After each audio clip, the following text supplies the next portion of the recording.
This is the part second, Jammu and Kashmir Panchayati Raj act 1989। तो first part I hope आपने देख लिया है, अगर नहीं देखा उसका लिंक आपको डिस्क्रिप्शन में मिलेगा, वो जाके देख लीजिएगा। हमने शुरुआत की है तो आज ये this is the part second. सारी चीज़ों को हम डिटेल पढ़ रहे हैं, अच्छे से समझ रहे हैं, इस तरीके से पढ़ रहे हैं कि चीज़ों को आपको याद रखने की जरूरत ना पड़े, ऑटोमेटिकली चीज़ें आपको बाय डिफॉल्ट पता हो कि हाँ ये चीज़ें होती हैं हमारे स्टेट में, ये यूटी में। सो देखो पार्ट फर्स्ट में हमने बताया था कि आपको क्या क्या चीज़ें होती हैं। 14 चैप्टर्स होते हैं, 83 सेक्शंस होती हैं एंड 6 शेड्यूल्स होते हैं। तो आज हम शुरुआत करने जा रहे हैं हमारे फर्स्ट चैप्टर की, जिसका टाइटल है, जो नाम है इसका, प्रीलिमिनरी। तो इसी चैप्टर के अंडर आपको वेरियस डेफिनेशंस, देखो डेफिनेशंस तो पता ही होनी चाहिए कि आखिरकार हल्का क्या है, ब्लॉक क्या है, हल्का मजलिस क्या है, हल्का पंचायत क्या है, पंचायत सेक्रेटरी कौन होता है, जो जितनी भी चीज़ें आज हम डेफिनेशन सारी की सारी आज हम करेंगे इस वीडियो में। तो फिर शुरू करते हैं। ओके, सबसे पहले चैप्टर का टाइटल नाम तो आपको पता है, प्रीलिमिनरी। इसके अंडर जो वेरियस डेफिनेशंस हैं वो हम शुरुआत कर रहे हैं। सबसे पहला जो टर्म है वो है हल्का। अब ये हल्का होता क्या है, देखो डेफिनेशन सबसे, अगर यहाँ जो लिखा हुआ है पहले वो पढ़े, फिर मैं आपको बताता हूँ क्या है। The area comprising A village और कंटिन्यूअस नंबर ऑफ विलेज। अब इसका क्या मतलब, देखो एक गांव हो गया आपका, सपोज करो आप कहीं भी रहते हो, आपका एक गांव, ठीक है, एक गांव हो सकता है या फिर नंबर ऑफ विलेज, या फिर लगातार जिनकी बाउंड्रीज एक गांव की दूसरे गांव के साथ जो बाउंड्रीज जुड़ी होती हैं, तो उनको हम बोल सकते हैं हल्का।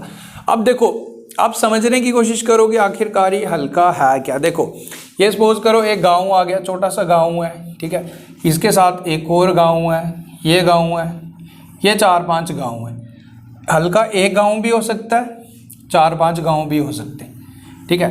अब कैसे डिफरेंशिएट होगा कि एक गांव का हल्का है, देखो एज पर द रूल्स एक हल्का, अगर हम मैं बात करूं हिली एरियाज की, हिली एरिया जैसे हमारा पुंछ आ गया, ठीक है, राजौरी आ गया, तो हिली एरियाज में एक हल्का की जो पॉपुलेशन है वो 3000, ठीक है, 3000 एक हल्का की पॉपुलेशन हो सकती है। यानी कि अगर ये सारे विलेज, जैसे सपोज करो ये मैंने एग्जांपल दी, ये कोई हिली एरिया की बात कर रहे हैं, तो इसकी 500 है, इसकी 1000 है, इसकी भी 500 है, इसकी भी 1000 होगी 2500 एंड इसकी 500 होगी, ठीक है। तो ये हो गया जी 3000 पूरे, तो ये हिली एरिया है। तो एज पर द रूल हम इसको एक हल्का डिक्लेयर कर सकते हैं, दिस इज हल्का, ठीक है।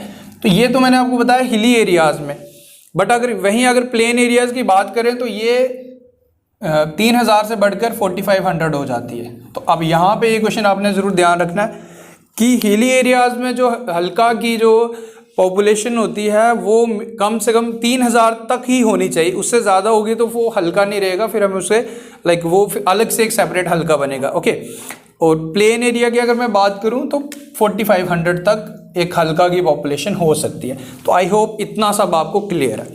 अब मैं बता रहा था आपको हल्का, अब आप समझ गए कि हल्का क्या होता है आखिरकार।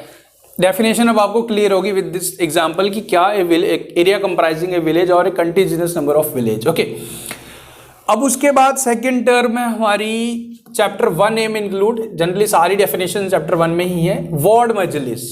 अब ये वार्ड मजलिस क्या होता है, देखो अब एक हल्का है, इसको मैं रब कर देता हूँ। देखो एक हल्का है, हल्का तो बड़ा हो गया, मैंने आपको बताया 4-5 विलेज भी जुड़ सकते हैं एक हल्का में। तो अब ये पूरा हल्का हो गया, अब इसमें डिफरेंट वार्ड्स होती हैं, ठीक है। ये एग्जांपल आप समझ लो, ठीक है। अब सपोज करो हम इस एग्जांपल की ले लेते हैं, इस वार्ड की एग्जांपल ले लेते हैं।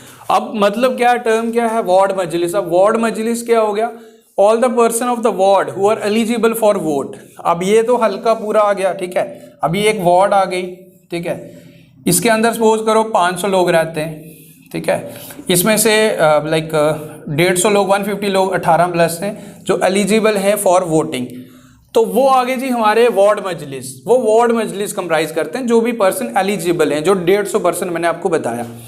अब ये लिखा है इसमें, all the person of the ward who are eligible for vote, तो वो बनाते हैं वार्ड मजलिस। ओके, अब इन 150 लोगों को इनके एज पर द रूल्स इनको 3 महीने में एक बारी मिलना है, मतलब कुछ चर्चा करनी है, वार्तालाप करना है, जो भी इश्यूज रहते हैं गांव के, विलेज के, अपनी वार्ड के, वो अपने बताने हैं, ठीक है। अब इसे हेड कौन करता है, इसको हेड करता है जी पंच। जो इस वार्ड का पंच होगा, अगर पंच हमारे कभी कोई उनकी तबीयत खराब हो गई या वो कहीं आउट ऑफ स्टेशन हो गए तो उस टाइम कोई जो सीनियर मेंबर होगा इस मीटिंग को प्रिसाइड करेगा, यानी हेड कर सकता है। ओके, आई होप इतना क्लियर है। हल्का की डेफिनेशन आपको पता चल गई, वार्ड मजलिस की क्लियर होगी, वो एग्जाम्पल समझ लेना। वार्ड हो गया, ये हमारा वार्ड, एंड इसकी जो भी 150 लोग हो गए वो वार्ड मजलिस हो गए जो भी एलिजिबल फॉर वोट है, 18+ है। 3 महीने में एक बार ही मिलना है। एंड इनका जो कोरम मतलब कितने लोग होंगे तो उन्हें एक ऑफिशियल मीटिंग मानी जा सकती है। सपोज करो यहाँ पे अगर मैं 150 की जगह यहाँ 100 लिख देता हूँ, ठीक है। अगर 100 लोग हैं यहाँ 100 लोगों की पॉपुलेशन, मतलब ये जो एलिजिबल हैं, अगर इसमें से 10 लोग आए होंगे इस मीटिंग में तो हाँ तब बोलेंगे कि हाँ एक मीटिंग हुई है। अगर 8 लोग होंगे 9 होंगे तो बोलेंगे कि नहीं, ये लाइक नल एंड वॉइड हो जाएगी, वो कोई मीटिंग मानी नहीं जाएगी। मतलब 1/10 तो होने ही चाहिए, 100 में से 10 लोग तो होने ही चाहिए उस मीटिंग को, तो तब बोलेंगे कि हाँ एक मीटिंग हुई है। एंड 3 महीने में एक बारी उनकी मीटिंग होनी चाहिए। ओके, आई होप वार्ड मजलिस भी क्लियर है। अब याद क्या रखना है, मीटिंग 3 महीने में एक बारी, एंड कोरम इनका 1/10। अब उसके बाद नेक्स्ट टर्म आती है हमारी हल्का मजलिस, ठीक है। अब हल्का मजलिस क्या हो गया, देखो वार्ड मजलिस तो मैंने आपको बताया जैसे एग्जांपल देखें। अब ये पूरा आ गया हमारा एक हल्का, ठीक है। अब इसके हल्का में सपोज करो 3000 लोग हैं, ये हम एग्जांपल लेते हैं कि ये किसी हिली एरिया की हिली एरिया का एक हल्का है, ठीक है। 3000 लोग हैं तो इसमें से सपोज करो लाइक 1000 लोग या 500 लोग या जितने भी हैं जो भी एलिजिबल हैं तो वो वोटिंग के लिए एलिजिबल हैं, यानी कि जो वोट कर सकते हैं, ठीक है। तो वो आ गया, वो कंप्राइज करते हैं all the adult members of village who are eligible for the vote. वो आगे जी हमारे हल्का मजलिस में। ओके, अब इनको क्या करना होता है क्या जी, इनकी भी 2 मीटिंग्स होती, इनकी एक साल एक फाइनेंशियल ईयर में 2 मीटिंग्स होती हैं। फर्स्ट मीटिंग होती है फर्स्ट क्वार्टर में, एंड उसके बाद दूसरी मीटिंग इनको करनी होती है लाइक लास्ट क्वार्टर में। एंड इस मीटिंग को हेड कौन करता है, सरपंच। ओके, एंड इसका भी कोरम 1/10, यानी कि अगर 500 या सपोज करो 100 ही लोग होंगे या 500 होंगे तो 1/10 कम से कम उनका वहाँ पे पहुँचा होना चाहिए। कम से कम 50 लोग होंगे तभी हम मानेंगे कि ये एक मीटिंग हुई, ऑफिशियल मीटिंग हुई। अब देखो, अब एक चीज़ यहाँ पे आपको पता होनी चाहिए कि आखिरकार इन दोनों का फंक्शन क्या है। वार्ड मजलिस अलग टर्म है, हल्का मजलिस अलग टर्म है, कोई ना कोई तो काम भी तो होता होगा। मीटिंग करने के बाद इनका क्या कुछ तो सम अप तो निकालते ही होंगे ना कि मीटिंग कुछ तो कर रहे हैं ना। देखो अब वार्ड मजलिस की जब मीटिंग होती है, जब भी सीनियर पर्सन्स मिलते हैं या पंच जो प्रिसाइड करता है, तो वो ये देखते हैं कि गाँव में क्या क्या दिक्कत क्या है। कहीं कोई स्ट्रीट लाइट टूटी हुई है, किसी के घर कोई पाइप नहीं जा रही है, पानी का लाइक पीने वाला पानी नहीं पहुँच रहा है, या कुछ भी चीज़ हो सकती है, गाँव की कोई रोड टूटी हुई है। तो ये सारी चीज़ें आइडेंटिफाई करते हैं कि हाँ, बोलते हैं कि ये हमारे मुद्दे हैं जिन्हें हमने सुलझाना है एंड इनको हमने ठीक करवाना है, ठीक है। इनका काम तो हो गया कि डिस्कस किया क्या क्या दिक्कतें। अब उसके बाद जो हल्का मजलिस, अब देखो फंक्शंस की अगर मैं बात करूँ, इन्होंने आइडेंटिफाई किया कि क्या क्या दिक्कतें, तो इन्होंने क्या किया, वार्ड मजलिस ने जाके बताया हल्का मजलिस को कि हाँ हमारे गाँव में ये मसले, हमारे वार्ड में ये मसले हैं, यहाँ पे बिजली का खंभा लगाना, यहाँ स्ट्रीट लाइट लगवानी है, रोड टूटी हुई है। तो हल्का मजलिस का काम क्या है कि उन चीज़ों को इम्प्लीमेंट करवाना जो भी दिक्कतें हैं। आई होप इतना क्लियर है। एंड इनके बारे में जो ये फर्स्ट क्वार्टर लास्ट क्वार्टर में, एंड फाइनेंशियल ईयर आप लोग जानते हो 1 अप्रैल से शुरू होता है एंड 31 मार्च तक रहता है। एक क्वार्टर में 3 मंथ होते हैं, यानी कि फर्स्ट मीटिंग अप्रैल से लेकर जून तक होगी एंड लास्ट मीटिंग जनवरी से लेकर मार्च के बिटवीन होगी। Okay, I hope financial year आपको पता है, तो 2 मीटिंग आपने करवानी। ओके, हो गया क्लियर। आई होप इतनी डेफिनेशंस आपको क्लियर है, कोई टेंशन तो नहीं है। उसके बाद हम आगे बढ़ते हैं हल्का पंचायत, जो चैप्टर 2 में इंक्लूड है। चैप्टर 2 में हमारा हल्का पंचायत की अगर बात करूं, एवरी हल्का शुड हैव हल्का पंचायत। तो ये वही हल्का पंचायत जिसमें आपको नायब सरपंच मिलेंगे, नायब पंच मिलेंगे, पंच मिलेंगे, सरपंच मिलेंगे, जिसको हम हल्का पंचायत बोल सकते हैं। ओके, अब हल्का पंचायत की अगर मैं बात करूं, 1 महीने में इनको एक मीटिंग करनी है। जिस मीटिंग को जो हेड करेंगे, हल्का पंचायत की बात कर रहे हैं, वो होंगे हमारे सरपंच जी। जो भी उस हल्का के सरपंच होंगे, हल्का पंचायत में जो मीटिंग होगी महीने में एक बारी आके मीटिंग करेंगे, हेड करेंगे सरपंच, ठीक है, जो भी बने होंगे। उसके बाद देखो, अब एक चीज़ आपको याद होगी, अगर आपने कभी वोट डालने गए होंगे, आप कभी, एक्चुअली मैं भी गया था कोई 2-2.5 साल पहले डिस्ट्रिक्ट पुंछ वोट डालने गया था। आपने एक चीज़ ज़रूर नोट की होगी, जब भी इलेक्शंस होते हैं तो एक वोट आप डालते हैं सरपंच के लिए, एक वोट डालते हैं आप पंच के लिए, यानी कि 2 वोट्स आप डालते हो। आपसे पूछते हैं कि पंच कौन से पंच के लिए आपने किस लिए डाला है, सरपंच के लिए किस लिए डाला, आपने किसको डालना है, ठीक है। यानी कि इनके इलेक्शंस एक ही टाइम सरपंच भी चुना जाता है, पंच भी चुने जाते हैं, एंड ये डायरेक्टली चुने जाते हैं, वोट्स होते हैं। एक टर्म और होगी, आपने सुनी होगी, नायब पंच। अब नायब पंच कौन होता है? देखो सरपंच भी इलेक्शन से हुआ, पंच भी हुआ। नायब पंच क्या होता है कि जो भी ये पंचेस होते हैं ना, डिफरेंट वार्ड्स के पंचेस बन गए, तो ये मिलके एक नायब पंच चुनते हैं, यानी कि एक कोई भी होगा जिनकी भी जो भी मेजॉरिटी जो चाहते होंगे कि हाँ इनको नायब पंच बना दो, तो उन्हें नायब पंच बना दिया जाता है। अब हम बात कर रहे थे इनकी मीटिंग की हल्का पंचायत में, ठीक है। जो मीटिंग होती है, एवरी हल्का शुड हैव हल्का पंचायत, एंड इनकी मीटिंग महीने में एक बार ही होती है, जिसे हेड करते हैं सरपंच जी। अब स्ट्रेंथ की बात करें, स्ट्रेंथ क्या होती है, कितनी स्ट्रेंथ होती है? देखो कम से कम मिनिमम 7 स्ट्रेंथ, कम से कम including sarpanch, and maximum 11 including sarpanch, ठीक है। 10 पंच हो गए, एक सरपंच हो गया, या फिर 9 पंच हो गए, एक नायब सरपंच हो गए। वैसे तो नायब पंच तो वो एक पंच ही होता है, वो मैंने आपको यहाँ पे बताया, नायब पंच तो वो एक पंच ही होता है जिन्हें वो बनाते हैं, ठीक है। यानी कि 10 हो गए पंच, एक सरपंच हो गया। एंड एक्सेप्शनल केस है, एक्सेप्शनल केस में अगर कोई सीट रिजर्व होगी फॉर वुमेन, ठीक है, अगर वुमेन रिजर्वेशन होगी तो उसमें मिनिमम 7 एंड मैक्सिमम 12 भी हो सकते हैं, ठीक है। आई होप ये डिफरेंस क्लियर है। यहाँ से क्वेश्चंस आपसे पूछे जा सकते हैं, in case of reservation maximum कितने हो सकते हैं, तो maximum 12, in case normal case maximum जो होंगे वो होंगे 11 including sarpanch. Okay, I hope इतना क्लियर है। अब आपको ये सारी चीज़ें आपको समझ आ गई हैं, ठीक है। अब उसके बाद बात करते हैं टेन्योर कितना होता है इन पंचायत का, हल्का पंचायत ये वगैरह, तो 5 साल का, ठीक है। 5 साल का टेन्योर होता है, 5 साल का कार्यकाल होता है। उसके बाद 5 साल के बिटवीन अगर कोई ऐसा कोई विवाद हो गया कि पंच जो हो गया, हमारे सरपंच होंगे काम नहीं अच्छा कर रहे, या कोई मिसकंडक्ट कर रहे हैं, कुछ भी कर रहे हैं, तो इनकी डिस्क्वालिफिकेशन भी हो सकती है। अब डिस्क्वालिफिकेशन के ग्राउंड क्या है, बेसिस क्या है? कोई मिसकंडक्ट कर लिया, कोई गलत काम, कोई बदतमीजी, मिसकंडक्ट ऑफ ड्यूटी, अपनी ड्यूटी अच्छे से काम नहीं की, टाइम पे नहीं आते, और 6 मीटिंग लगातार इन्होंने स्किप कर दी, कोई पता ही नहीं आता, पता ही नहीं कि कहाँ चले गए, ना कोई कंटेक्ट दिया, ना इन्होंने कोई ऑफिशियल मेडिकल लीव दी, कुछ भी नहीं बताया, एंड 6 मीटिंग से रेगुलर आए ही नहीं। उस केस में उस ग्राउंड पे डिस्क्वालीफाई हो सकते हैं पंच, सरपंच।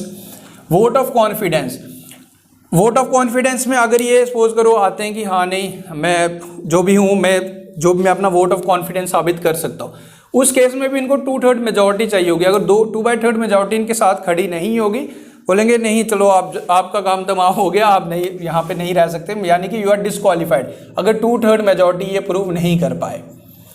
आई होप इतना क्लियर है। मिसकंडक्ट हो सकता है, misconduct of duty, 6 meeting regular अगर इन्होंने स्किप की होगी, यहाँ पे ये क्वेश्चन पूछा जा सकता है कि कितनी मीटिंग, तो 6 मीटिंग अगर नहीं इन्होंने अटेंड की होगी, एंड मेजॉरिटी 2/3 मेजॉरिटी अगर ये प्रूव नहीं कर पाए, तो फिर हो गया टाटा बाय बाय।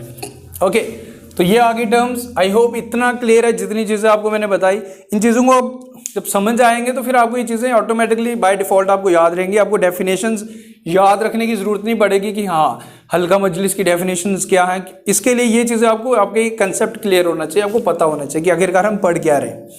उसके बाद एक और पोस्ट होती है जी हमारी पंचायत सेक्रेटरी, जनरली जिनको हम VLW बोलते हैं। इनकी जेकेएसएस भी काफ़ी वैकेंसीज निकालता रहता है, VLW वर्कर लग जाते हैं, VLW लग जाते हैं।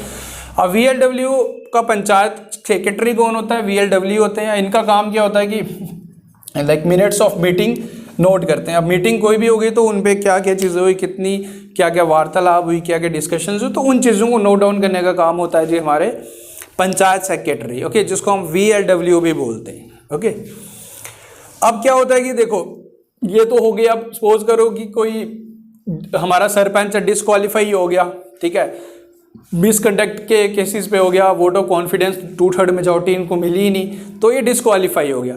अब उस केस में क्या होगा, उस केस में क्या होगा कि देखो उस केस में क्या होगा कि एक एडमिनिस्ट्रेटर अपॉइंट किया जाएगा, ठीक है, एंड 6 मंथ्स के अंदर अंदर ही आपको इलेक्शंस करवाने होंगे, फिर से इलेक्शंस हो जाएंगे। अगर इन केस ऑफ डिस्क्वालिफिकेशन 6 महीने के अंदर अंदर फिर से फ्रेश इलेक्शंस होंगे, एंड फिर से कोई नया सरपंच चुना जाएगा। ओके, एंड एक केस ये भी है, सपोज करो कि कोई लाइक स्ट्रेंथ खत्म हो जाती है, सपोज करो कोई पंच हो गए जी, पंच हो गए, कोई सरपंच हो गया, वो खुद से ही चले जाता है, बोलता है कि हाँ हमने मतलब छोड़ दिया या कुछ भी कर दिया, then at that case 50% majority पे भी काम हो सकता है। सपोज करो पंचेस ही चले गए, बोलते हैं 4-5 पंच हो गए, रिजाइन दे दिया उन्होंने, ठीक है, तो उस केस में भी 50% मेजॉरिटी पे भी ये पंचायत काम कर सकती है एंड उस टाइम 6 महीने तक बेसिकली कर सकती है। उसके बाद एक एडमिनिस्ट्रेटर अपॉइंट किया जाता है, जैसे मैंने आपको बताया, तो फिर उसके बाद फ्रेश इलेक्शंस कंडक्ट करवाए जाते हैं। ओके, तो आई होप इतनी कहानी आपको क्लियर है।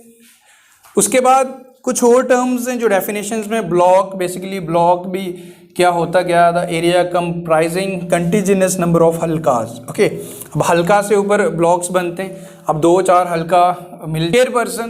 चेयरपर्सन कौन, मतलब चेयरपर्सन ऑफ पंचायती अदालत, block development council, district planning and development board, ये कोई रिटायर्ड जज हो सकते हैं, सुप्रीम कोर्ट के कोई जज हो सकते हैं। एंड चीफ इलेक्टोरल ऑफिसर, ये हमारे ये इलेक्शन कमीशन ऑफ इंडिया द्वारा अपॉइंट किए गए मिस्टर हरदीश कुमार, तो इनका नाम आप ध्यान रख लीजिएगा। बाकी चीफ इलेक्शन कमिश्नर आपको पता होना चाहिए, चीफ इलेक्शन कमिश्नर हमारे कौन है, सुनील अरोरा।